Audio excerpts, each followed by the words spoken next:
எல்லாருக்கும் happy Pongal. So பொங்கலுக்கு தேவையான கலர் பொடி, கோலம் மாவு எல்லாமே அல்லாதில் சூப்பர் மார்க்கெட்டில் நேற்று போய் வாங்கிட்டு வந்துட்டேன். அப்புறம் மிச்ச திங்ஸ் வாங்குறதுக்கு லுலு மால், ஜின்ச் லுலு தான் போயிருந்தேன். பட் பூ மட்டும் அங்கே சரியில்லை. ஸோ கோயில்கிட்ட பூ வாங்கிக்கிட்டேன்.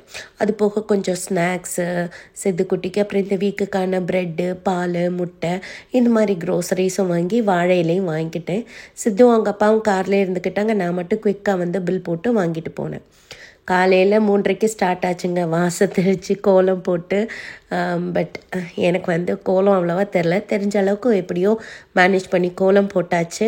அப்புறமா குளிச்சுட்டு வந்து பூஜை சாமான்லாம் க்ளீன் பண்ணி வச்சு, அப்புறம் வீட்டுக்குள்ளே பொங்கல் வைக்கலான்னு முடிவெடுத்துட்டேன். இதுதான் பொங்கப்பானை. ஏன்னா என்னால் முடியல, ரொம்ப நடுங்கிட்டேன் கோலம் போடையுமே. அதுக்கப்புறம் இன்னொரு வாரம் படுத்துடக்கூடாதுல்ல. ஸோ சாமி கும்பிட்டுட்டு சாமி முன்னாடியே பொங்கல் வைக்கலான்னு டிசைட் பண்ணியாச்சு. வாசலில் பொங்கல் வைக்க முடியலைங்க, வருத்தம் இருந்தாலும் நல்லா தாராளமாக நெய் விட்டு செஃப் வெங்கடேஷ் பட் ஸ்டைலில் செம்மையாக ஒரு பொங்கல் சாமி முன்னாடி செஞ்சது ரொம்ப சந்தோஷமாக இருந்தது. அண்ட் இந்த பொங்கல் முடித்து சாமி நம்ம படைச்சி சாமி கும்பிட்டதுக்கப்புறம் தான் சித்துவன் அனில் ஆஃபீஸ் கிளம்புறதா இருந்தது.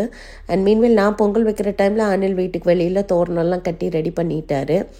அண்டு நாங்கள் வந்து கிழக்க பார்த்து சூரியனுக்கு படைக்க டைமில் கிழக்க பார்த்து துளசி மாடத்துக்கு முன்னாடி தான் வச்சு பூஜை பண்ணேன்.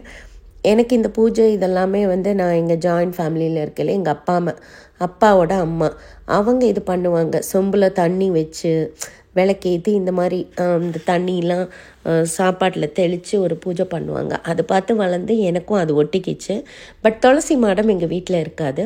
ஆனால் எனக்கு பேரனில் நானும் அண்ணிலும் தனியாக ஃபேமிலி ஸ்டார்ட் பண்ணும்போது எங்களுக்கு வி ஆர் வெரி மஸ்ட், எங்களுக்கு துளசி மாடம் இருக்கணும். எந்த கிளைமேட்லேயும் அந்த துளசியை மட்டும் நாங்கள் எப்படியாவது கட்டி பாதுகாத்துருவோம். ஸோ நல்லபடியாக பூஜை முடிஞ்சுது. அனில் அண்ட் சித்து குளித்து ரெடியாக இருந்தாங்க.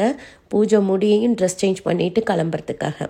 ஸோ இந்த வருஷ பொங்கல் மன நிறைவாக சந்தோஷமாக முடிஞ்சது. உங்களுக்கும் அதே மாதிரி இருக்கும்னு நம்புகிறேன்.